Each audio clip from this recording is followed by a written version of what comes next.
All right, this book is called Motor Mouse, and it's by Cynthia Rylant. So this is another character she's developed, Motor Mouse. What could Motor Mouse be about?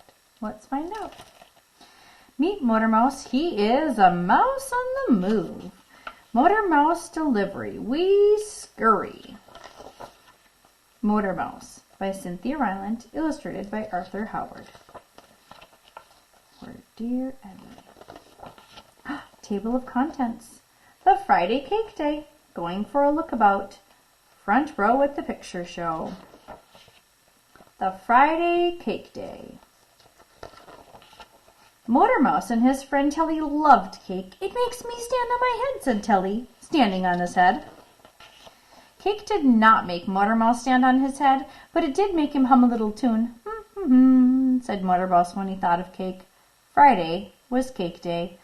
All week Motor Mouse and Telly did their jobs. Motor Mouse drove his little car here and there making deliveries, and Telly trimmed hair rather well. They did their jobs working their way to Cake Day. But one Friday, everything went south. Motor Mouse and Telly arrived at the cake shop, and the sign said, "Shut!" "Shut!" they shouted, waking a hedgehog on a nearby bench. Motor Mouse and Telly were beside themselves. "What is the point of it all without cake?" cried Telly. He brought forth his handkerchief and let it all out. Suddenly someone said, "But what about pie?" It was Hedgehog, who could not help overhearing. "Pie?" asked Motor Mouse. "Pie?" bubbled Telly.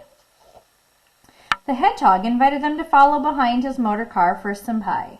Soon they were out of town and flying over the hills. I'm not sure I will like pie as well as cake," shouted Telly above the roar. Motor Mouse said nothing. He was busy keeping up with Hedgehog's motor car. It was a mighty machine. In due time there was a village, then a row of shops, then a shop that said, "Pie." "I am not sure I want to eat pie on a Cake Friday," said Telly. "You shall make do," said Motor Mouse. "Be brave." They followed the Hedgehog within. It smelled rather good inside. It smelled rather terribly good inside. "Ooh," said Telly, almost feeling the urge to stand on his head. Said Motor Mouse. They looked at the case of pies. Neither could speak. "Allow me," said the Hedgehog. He ordered 3 plates of pie and 3 pots of tea. They sat at a table for 3. Motor Mouse and Telly each took a bite. "Are we dreaming?" asked Telly. Motor Mouse checked his watch. "No," he said. They were indeed eating pie on a Cake Friday, and it was quite acceptable.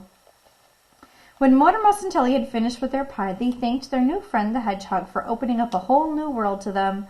Of course, they went right back to Cake Friday the next week. Nothing in the world but cake could ever make Telly stand on his head. Going for a lookabout. Motor Mouse enjoyed his motor car, but he could not drive and look about at everything at the same time. He had to keep his eyes on the road. One day he hired a cab. Motor Mouse said to the cabbie, "Please drive me around town. I want to have a lookabout." And he hopped in. The cabbie had never been asked to drive someone nowhere. 2 blocks later he stopped. "Was that enough of a lookabout?" the cabbie asked Motor Mouse. "We've hardly moved," said Motor Mouse. "I do not know how to drive nowhere," said the cabbie. "I need somewhere to go." "Then what do you say we travel down memory lane?" said Motor Mouse. "Let me get my map," said the cabbie. No, said Motor Mouse. "I meant that I would like to have a look at places I remember." "Oh, yes," said the cabbie. "I can do that very well. And what is your first place of remembering?" Motor Mouse searched his memory. "My dear old school," he said. On their way to the school, Motor Mouse had a good look about as they passed the shops and parks. Soon they were at the Motor Mouse's old school. "Oh, my," sighed Motor Mouse as he looked at the old school. "The memories." "Where next?" asked the cabbie. "Not yet," cried Motor Mouse. "I am having memories." He looked at the school inside again. He sighed and sighed. "Ready any time you are," said the cabbie. "Memories," cried Motor Mouse. He sighed several times more. Then he was done. "It is just that I miss my old friends," said Motor Mouse. I understand, said the cabbie. I miss mine too. They both sighed. I say, said Motor Mouse, perhaps Memory Lane is not the right road. Would you fancy a trip to the bowling alley instead? That would be somewhere, said the cabbie. So Motor Mouse and the cabbie drove to the bowling alley. Have fun, have a ball. Motor Mouse insisted on paying for the rented shoes and bowling balls. They each bowled quite a good game. And when they left, neither was thinking of old friends at all. Front row at the picture show. Motor Mouse and his brother Valentino loved the picture show. They were always there on Saturdays for the first matinee. The brothers usually agreed on what show to see, and they were in perfect agreement about the best place to sit. Front row, hands down.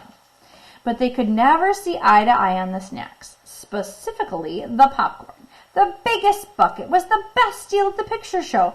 Valentino loved a deal, so he always wanted to buy a big bucket to share with Motor Mouse instead of a small bucket for each of them. This had not worked for years, and it was not working this Saturday either. The biggest bucket has not worked for years, said Motor Mouse, and that is because you hog it. I do not, said Valentino. We could each have our own small bucket, said Motor Mouse, and here we are once again with this thing between us. I promise to share, said Valentino. You will not share, said Motor Mouse. You will forget to share. You watch the show and hog the bucket. I don't, said Valentino, his arms tightly wrapped around the bucket. You do, said Motor Mouse. So this time, unpeel yourself from the bucket. Valentino frowned and let his brother take the bucket. When they sat down in the front row, Valentino looked at his empty lap. I feel so empty. Nonsense, said Motor Mouse. Here, dig in. Valentino reached across the armrest. He put a few feeble morsels of popcorn into his mouth. Popcorn is a bit like air when you're not the one holding the bucket, said Valentino. Nonsense, said Motor Mouse. We will share. We will cooperate. We will co-own the bucket. Valentino shook his head. Empty, he said.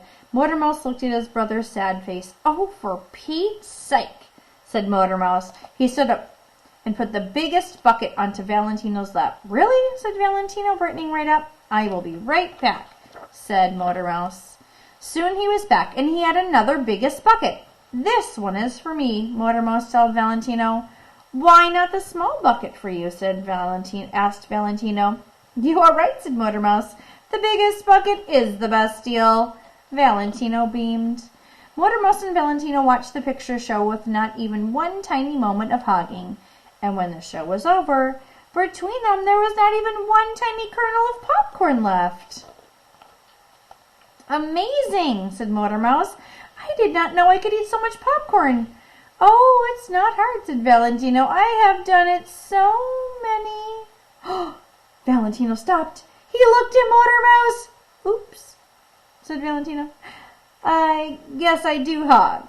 But you always buy us ice cream after the show, said Motor Mouse, and I always order 2 scoops. And I always order just 1, said Valentino. And you always treat my friends when we see them, added Motor Mouse. I do, said Valentino. You are a fine brother, said Motor Mouse. Thank you, said Valentino. He could not even recall the feeling of empty. Motor Mouse and Valentino got into the motor car and headed for the ice cream shop. Life was full. The end.